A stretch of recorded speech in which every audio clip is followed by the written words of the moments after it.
구독자 여러분 안녕하세요. 공인중개사 이승주TV의 사당동 공인중개사 이승주입니다. 2026년 그러니까 내년 1월 1일부터 개정되는 하나를 말씀드리려고 영상을 켰습니다. 제가 세무사는 아니지만 부동산 관련된 세금이니까 어느 정도는 알아야 되잖아요. 숙지된 부분에 한해서 내용을 전달드리고 이에 해당되시는 분들은 발빠르게 움직이시는 게 좋을 것 같아서 영상을 남깁니다. 이제 2026년 1월 1일부터는 2주택부터 간주 임대료를 적용한다는 이야기가 되겠는데요. 간주 임대료라는 개념에 대해서 먼저 아셔야 되는데, 간주 임대료는 뭐냐면 말 그대로 간주한다가 추정한다는 말과 굉장히 다르고, 추정한다는 거는 반대의 입증이 있으면은 깨지는 건데요. 간주는 그렇게 본다, 의지한다라는 내용으로서 굉장히 강한 힘을 가지고 있습니다. 취소에 따로 법률 효과를 내지 않으면은 일반적으로 간주는 그냥 그렇게 본다, 그걸로 거의 확정한다라는 내용과 거의 비슷하다고 보는데요. 이 세법상 간주한다는 용어를 굉장히 자주 쓰죠. 간주 임대료라는 건 임대료로 간주하겠다 그 말인데요. 말 그대로 임대인이 임차인한테 보증금을 받잖아요. 그럼 이 보증금을 받은 걸로 이제 월세 수익 말고 전세 보증금을 받아서 이 보증금을 예치하잖아요.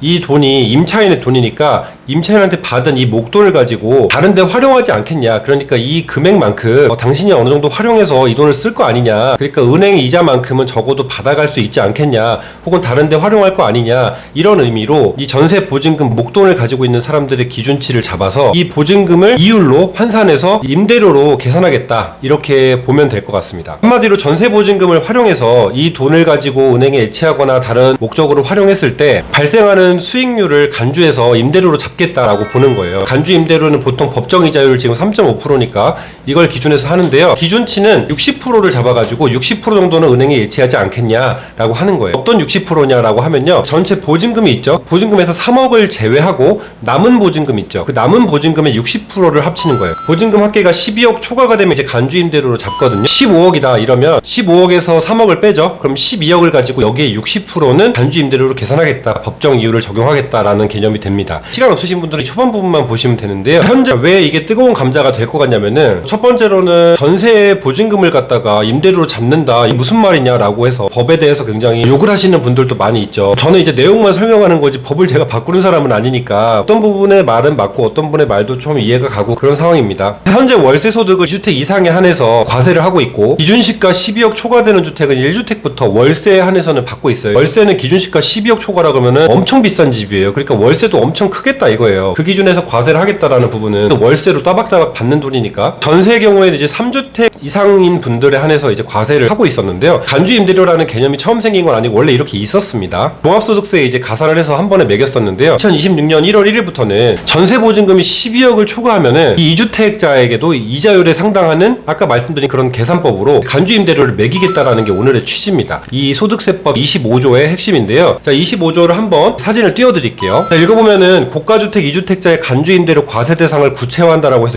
고가주택 그러니까 기준시가 12억 원을 초과하는 2주택 보유자의 전세보증금을 간주 임대료 과세 대상에 추가한다라고 했는데, 어떤 내용이냐면 1주택 한 채의 주택이 12억 초과를 했어요, 기준시가가. 그리고 나머지 또 한 주택이, 그러니까 주택이 각각 12억 원을 초과해야 됩니다. 2주택자가 됐잖아요. 그러면 2주택자가 보증금 합계가 12억이 넘었다 이러면은 간주 임대료를 매기겠다라고 하는 건데요. 여기서 이제 또 많은 분들이 질문하실 수 있어요. 우리 부부는 그렇게 한 채씩 갖고 있는데 어떻게 내죠? 라고 하실 수 있는데, 부부 합산, 그러니까 한 세대를 봅니다. 이혼이 되어 있는 상태가 아니고 사실혼이 아니고 법률혼으로 부부가 되어 있는, 그러니까 한 세대를 구성하고 있는 부부일 경우에는 2주택자가 되겠죠. 이런 분들은 26년 1월 1일 이후 발생하는 소득분부터 적용하고 계적 이유는 과세 형평을 제고하겠다라고 해서 공표가 됐습니다. 요약을 하면 주택은 이제 12억을 초과해야 되는 주택이고 2주택 이상이어야 되고, 그 다음에 보증금의 합계는 두 채의 주택이 합쳐서 12억으로 초과하면 이제 간주 임대료를 계산하겠다라는 부분이잖아요. 기준 시가가 12억이 한 채당 주택의 가격이니까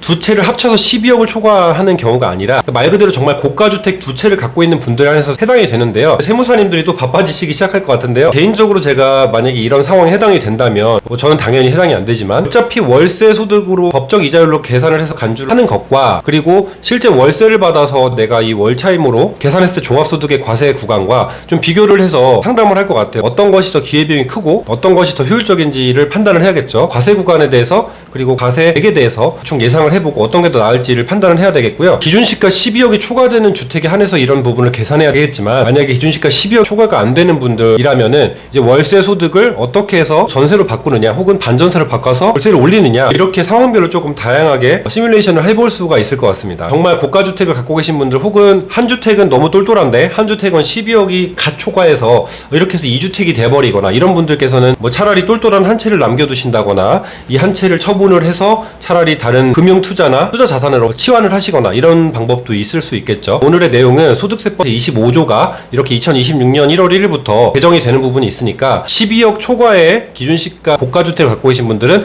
보증금 합계가 12억이 초과되면 간주임대로 계산이 되니까 2주택 이상 분들 중에 고가주택을 갖고 계신 분들은 꼭 유념하셔서 세금 계산에 유의하시길 바랍니다. 자, 이렇게 해서 오늘 영상 마치도록 하겠습니다. 다음 영상에서 또 유익한 내용 가지고 돌아오도록 하겠습니다. 다음에 만나요.